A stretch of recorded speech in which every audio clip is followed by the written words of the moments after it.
And so let's share about the oneness of the Tao.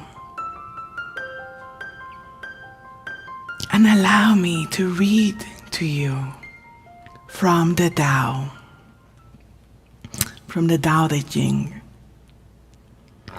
Look, and it can be seen.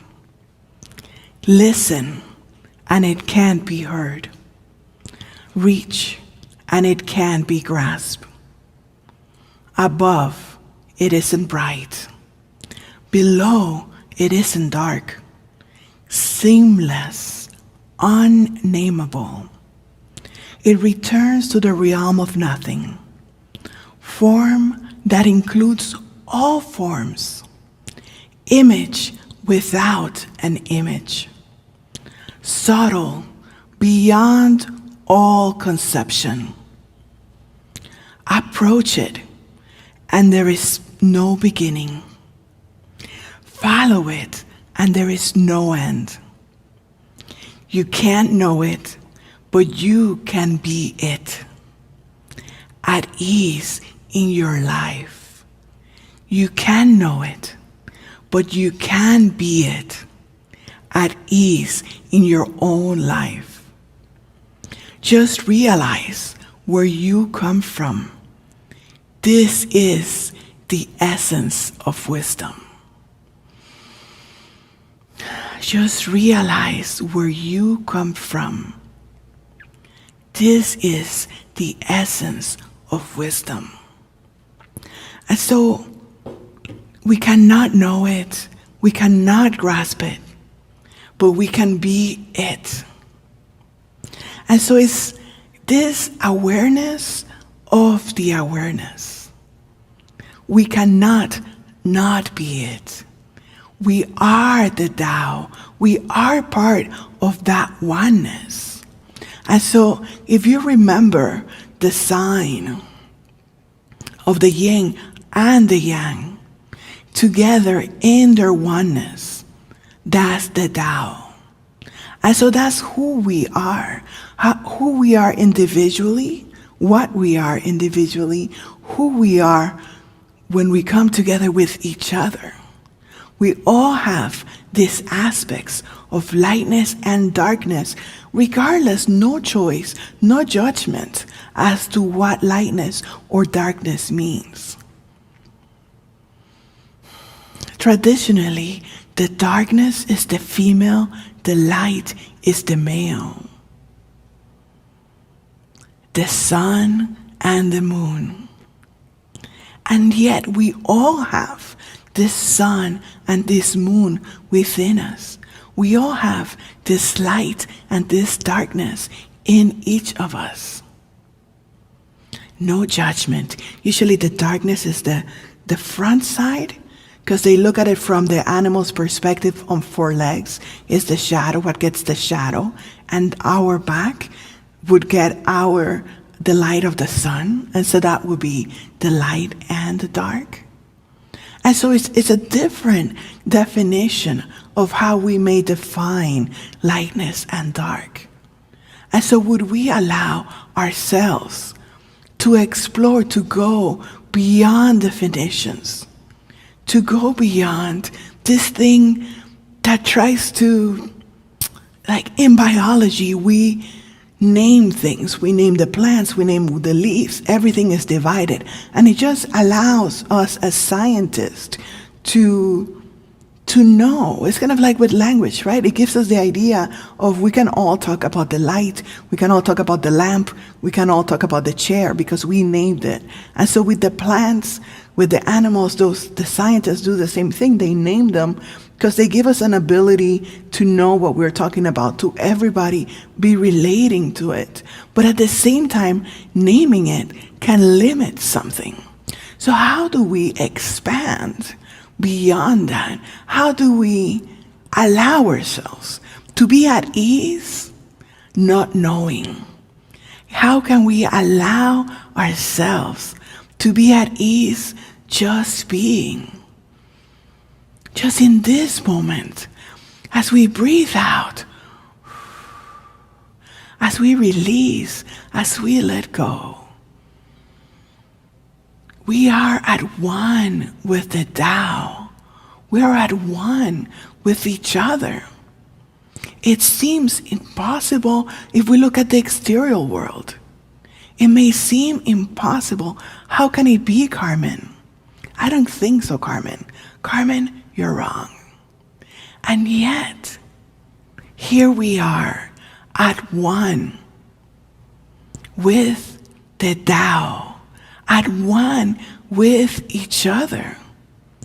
Each one of us is an expression of the divine. Each one of us. How can that be, Carmen? Even when we forget the truth of our being, we are part of the Tao. We are being the Tao.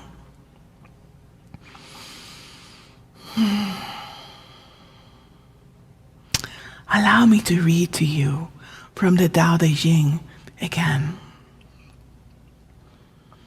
The Tao that can be told is not the eternal Tao. The name that can be named is not the eternal name. The unnameable is the eternally real. Naming is the origin of all particular things. Free from desire, you realize the mystery. When we are free from desire, when we're just sitting and being, we realize the mystery. Caught in the desire, we only see the manifestations. So when we're caught in this desire of wanting things to be one way or the other, of wanting to will things to be one way or the other, we get caught in the manifestation.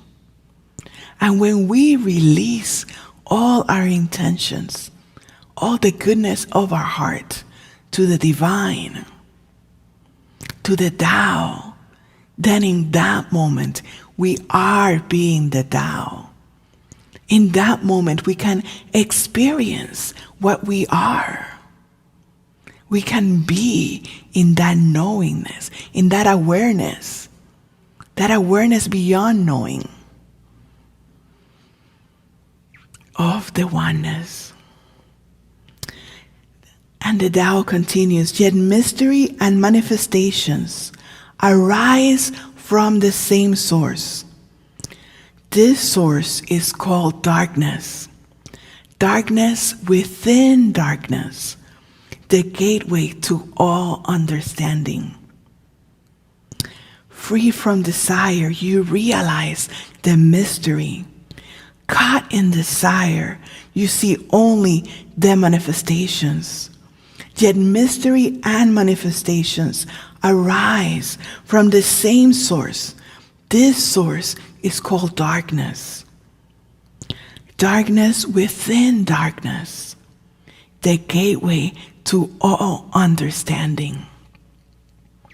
And so the mystics call this darkness the divine darkness. This awareness, right? In the Bible, when it starts, all creation comes from the void. All creation comes from the darkness. There was darkness first, and then there was light. And so technically, the day starts in the darkness. And that's how our Jewish brothers and sisters celebrate it. At night starts the day. And so in this awareness of redefining what light and darkness means to us, of losing the fear of the mystery, of losing the fear of not knowing, in the midst of everything that we're at right here and right now, where we're continuously redefining the new normal, day by day, change and change and change some more. Let's rejoice. Let's delight in this unknowingness. Let's delight in this void. Let's remember, let's know that from this void, this is the beginning of wisdom. This is where we all come from. This is what we all are. And so in this awareness, in this knowingness, in this awareness that we are at one with each other, that we're at one with the world, we become at ease, stepping for step by step by step by step. If we tighten up, if we hold our breath in fear and trepidation, let's take a moment to breathe out together. With every new challenge comes a new opportunity. And so let's demand, let's ask to be shown, to have the divine clarity to see the blessing found in the challenge. I demand to see the blessing in this challenge now. I demand to see the beauty in this blessing now. I demand to see how we're all at one in this oneness. Let all the illusions of separation fall aside, fall apart, disappear into the nothingness from where they came from. Let's know that we can co-create this world together.